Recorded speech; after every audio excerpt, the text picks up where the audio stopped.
Hello everyone, welcome back to my YouTube channel. तो आज हम बात करेंगे वोवन इलास्टिक के बारे में। तो इस तरीके की इलास्टिक जो हैं वो कलर में भी मिलती हैं, आपको वाइट में भी और ब्लैक में भी मिलती हैं। तो आज हम अम्ब्रेला मशीन से इस इलास्टिक को लगाएंगे। सेम प्रोसेस से आप छोटी मशीन से भी इलास्टिक को लगा सकती हैं। तो आज का जो हमारा टॉपिक होगा वो इलास्टिक को किस तरीके से हम यूज़ कर सकते हैं वो टॉपिक होगा। तो सबसे पहले देखिए, हम इस तरीके से वोवन में जब इलास्टिक को हम इस तरीके से रैप करेंगे तो ध्यान रखिएगा, आपने हल्का सा इस इलास्टिक को खींच कर रैप करना है। दूसरी चीज़, आपने जिस तरीके से थ्रेड को हम मशीन से इसमें फिल करते हैं, इस तरीके से आप इसको वोवन को फिल नहीं कर सकती। तो इस चीज़ का ध्यान रखना है और ज़्यादा ही आपने नहीं खींचना है, बहुत हल्के हाथ से आपने स्ट्रेच करना है। बस इतना करना है कि आपने 1 मीटर में 1.5 मीटर बन जाए, बस 1.5 गुना इसको हल्का सा खींचना है।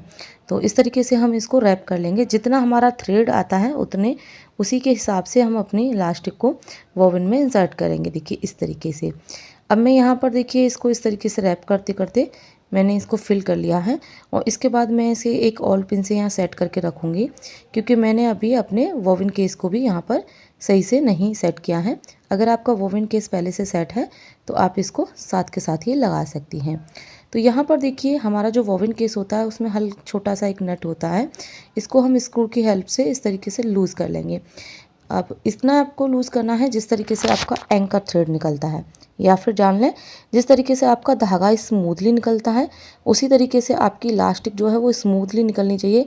ज़्यादा खिंचाव आपकी इलास्टिक में नहीं पड़ना चाहिए। देखिए इस तरीके से बहुत ही स्मूथली आपकी इलास्टिक जो है वो निकलनी चाहिए। तो इस तरीके से हमने इसको सेट कर लिया है। तो आप इस तरीके से कई सारी डिज़ाइनर ड्रेस बना सकती हैं। बस कुछ चीज़ों का ध्यान रखते हुए ही आपने इसको सेट कर सकती हैं। आप सूट में या फिर फ्रॉक में, ब्लाउज़ में भी आप इस तरीके से इलास्टिक को यूज़ कर सकती हैं। अब इलास्टिक को यूज़ करने का तरीका देखिए, मैंने फैब्रिक को इस तरीके से रखा है और सीधे फैब्रिक पर हम चलाएंगे, यानी बैक पे हमारी इलास्टिक आएगी और सीधे पर हमारी सिलाई आएगी। सिलाई को हम नॉर्मल सिलाई से थोड़ा सा बड़ा रखेंगे, 1 नंबर, और इस तरीके से हम सिंपल यहाँ पर सिलाई को कंप्लीट करते जाएंगे।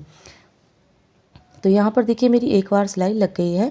अब यूज़ली अगर आप रेडीमेड लुक चाहते हैं तो आप 2/4 इंच का डिस्टेंस रखेंगे और अदरवाइज़ आप अपने अकॉर्डिंग रख सकते हैं, आधा इंच का डिस्टेंस भी रख सकती हैं। लेकिन 1 इंच का अगर डिस्टेंस रखेंगे तो वो काफ़ी दूरी पर हो जाएगा, तो आधा इंच से ज़्यादा आप डिस्टेंस नहीं रख पाएंगे। तो आगे से हम कपड़े को इस तरीके से फैलाएंगे ताकि हमारी कपड़े की कोई भी प्लेट जो है वो सिलाई के अंदर नहीं आनी चाहिए। तो इस तरीके से ही आपने जितनी भी सिलाइयाँ लगानी हैं, जितनी भी आपने गैदरिंग बनानी है, आप बना सकती हैं। बेबी फ्रॉक में फुल पैनल पर गैदरिंग बनाते हैं, तो इसी तरीके से आपने गैदरिंग बनानी है। जितनी भी लाइनों से गैदरिंग बनेगी और जितनी डिस्टेंस आप कम रखेंगे उतनी ही गैदरिंग की फ्लेयर अच्छी आएगी। तो यहाँ पर मैं 2/4 इंच की डिस्टेंस रख रही हूँ, यानी आधे इंच में हमारी जो है वो 3 लाइन बनेंगी, आधा इंच के कॉर्नर पर और एक सेंटर में।